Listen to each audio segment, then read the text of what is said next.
जो धतूरा होता है ना, दर्शन करें धतूरे के, कांटे कांटे सा होता है धतूरा, तो वो धतूरे के साथ में बाबा शूल धारण करते हैं, बेलपत्री के शूल को। ये बहुत बहुत आनंदमय कथा है महाराज जी। जिसके जीवन में हमेशा कांटे ही मिले हैं, बेटी बड़ी हुई तो घर में मायके में दुख देखा, और मायके से गई ससुराल में तो ससुराल में दुख देखा, ससुराल में भी दुख देखने के बाद में भी पति को बहुत कुछ काम खुलवाया, बहुत धंधे खुलवाए, नौकरी लगवाई, पर वो पति बार बार छोड़ कर आ गया, बार बार तकलीफ भोग रहा है, बार बार कष्ट भोग रहा है। फिर थोड़े दिन काम करता है, थोड़े दिन छूट जाता है, फिर व्यापार में बढ़ता है, फिर छूट जाता है, फिर कोई दुकान खुलवाई, थोड़े दिन अच्छी चली, फिर वापस वहीं घर पर आकर बैठ गया। अर्थात उसके जीवन में वो शूलता चल रही है। तो बाबा देवाधिदेव महादेव कहते हैं, ये 3 घड़ी 3 पल 3 नक्षत्र 3 समय 3 दिन में जो शूल मुझे समर्पित करता है, उसके जीवन से मैं शूल हटा देता हूं। वो 3 दिन लिखे स्कंद पुराण में।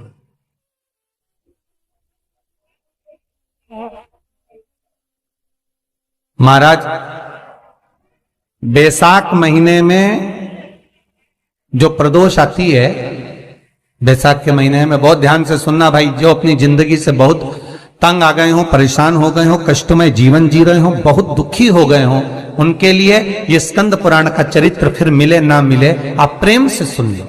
आओ, पहला बैसाख महीने की प्रदोष, चाहे वो शनिचरी प्रदोष हो, चाहे रविवार की हो, सोमवार की हो, मंगल की हो, बुधवार की हो, गुरुवार की हो, शुक्रवार की हो, शनिवार की हो, कोई भी वार की हो, पर बैसाख महीने की प्रदोष, प्रदोष काल में शाम का समय सूर्य डूब रहा हो, बस डूबा ही हो, और उस समय पर सूर्य के डूबन के तुरंत बाद बाबा को धतूरे के साथ में बेलपत्री ना चढ़ाते हुए बेलपत्री के वृक्ष के 7 कांटे बाबा के शिवलिंग पर समर्पित करे जाते हैं महाराज, अपनी जिंदगी में अड़चनों को हटाने के लिए।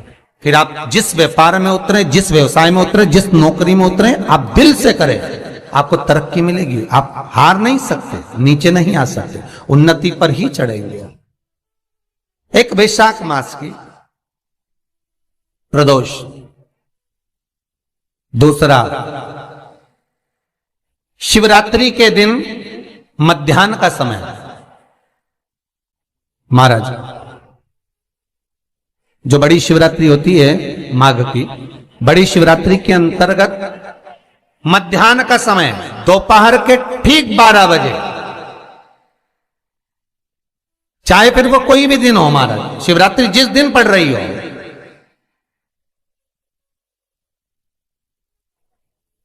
उस दिन भी धतूरे के साथ बाबा को 7 कांटे बेलपत्री के वृक्ष के समर्पित होते हैं महाराज। इसमें आप ये वाले जो कांटे हैं, जो शिवरात्रि के दोपहर 12 बजे वाले हैं, अगर कोई मदिरा पीने वाला हो, व्यसन में डूबने वाला हो, कोई जुआ खेलने वाला हो, कोई गलत वैश्यावृत्ति करने वाला, या अपने मार्ग से विचलित कोई व्यक्ति है, उसके लिए भी ये कांटे बहुत काम आते हैं महाराज।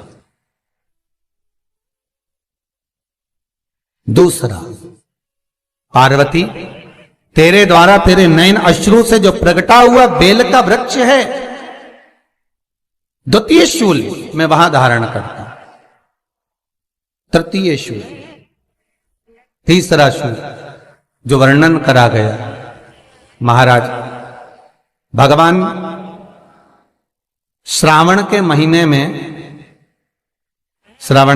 में जो भी दूसरा सोमवार पड़े, जो भी पड़े, श्रावण के महीने का जो दूसरा सोमवार होता है, उस दूसरे सोमवार में रात्रि के समय पर, अर्थात शास्त्र अब घड़ी और पल का स्मरण करेंगे तो रात्रि के बजेंगे 10 से 12 बजे महाराज, 10 से 12 के बीच में धतूरे के साथ बाबा को शूल समर्पित होता है महाराज।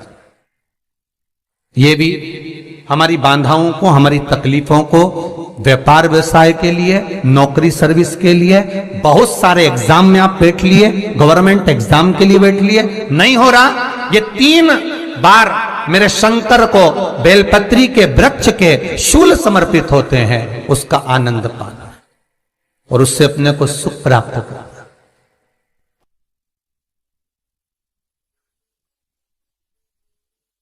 कि बाबा भोलेनाथ जी के नयन अश्रु से जो प्रकट हुआ वो रुद्राक्ष का पौधा है, माता पार्वती के नयन अश्रु से जो प्रकट हुआ वो बेलपत्री का पौधा है, और उमा और महेश, जिस महेश के वंशज है महेश्वरी, जिनकी 12 खाम प्रगटी है भगवान महेश के द्वारा,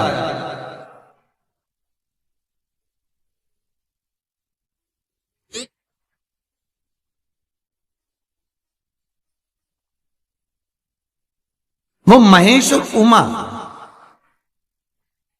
और महेश का जो चरित्र है कि उमा और महेश का जब प्रागट्य हुआ, उमा और महेश जब दोनों आनंद में विभोर होकर जब चलते हैं और दोनों के बैठने से तप मुद्रा से जो पौधा उत्पन्न होता है वो शमी का पौधा है।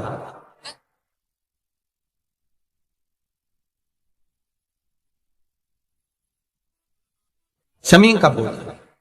तो एक बात ध्यान रखिए, शिव जी के द्वारा जो निर्मित हुआ उसमें कोई शूल नहीं है, उसमें कोई कांटे नहीं है। पार्वती के द्वारा जो निर्मित हुआ बेलपत्री का पौधा, उसमें कांटे हैं, और पार्वती के मिलन से भी जो उत्पन्न हुआ है शंकर के साथ में, उसमें भी कांटे हैं। शमी के पौधे में भी कांटे हैं, शमी के वृक्ष में भी कांटे हैं।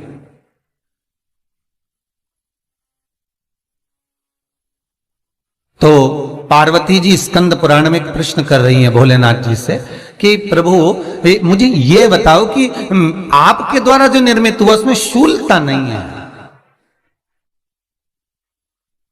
पर मेरे द्वारा जो निर्मित हुआ उसमें शूल क्यों आया है, उसमें कांटा क्यों आया है?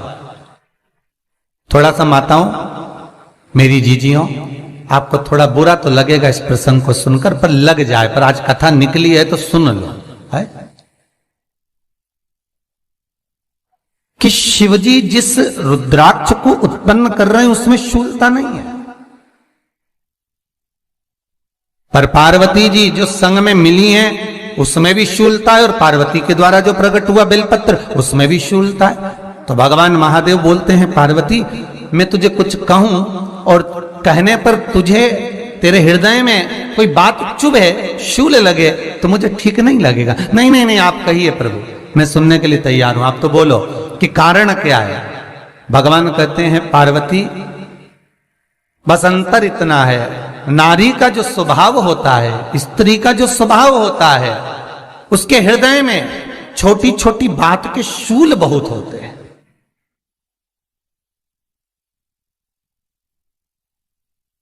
जेठानी ने ये कह दिया, देवरानी ने ये कह दिया, तुम्हारी मम्मी ये बोल दी, तुम्हारे पापा ने ये कह दिया, तुम्हारी बहनों ने ये कह दिया, तुम्हारे भाई ने ये कह दिया, तुम्हारे रिश्तेदार ने ये बोल दिया। ये नारी के भीतर ये शूलता रहती है।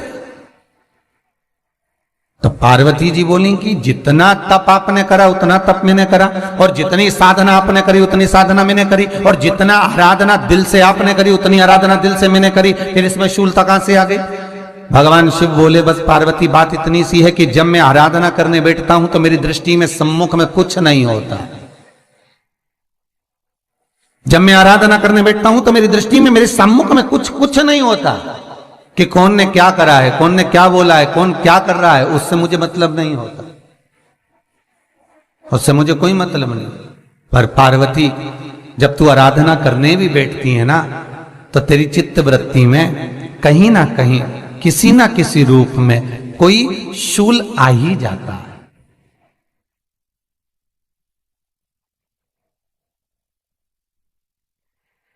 कई माताओं की आदत देखी साहब, भगवान की सेवा करने बैठी है तो भी भीतर थोड़ा सा शूलता भरी हुई है। महाराज बताओ, इतने सारे भगवान इकट्ठे कर लिए, मैंने बोला था बहू से कि वहां रख लेती है, बताओ इतने सारे यहां पर लाकर रख दिए हैं, अब इसकी सेवा करना पड़ रही है, अब ये करना पड़ रहा है।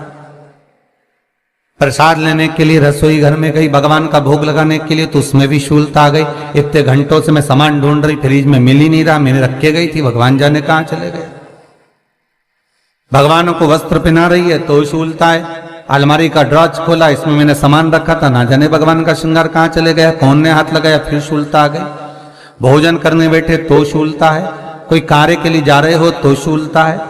अर्थात कहीं ना कहीं नारी के जीवन में शूलता बनी हुई है। और पार्वती, जब तुम भजन करो, तप करो, साधना करो, भक्ति करो, उसमें शूलता नहीं होना चाहिए।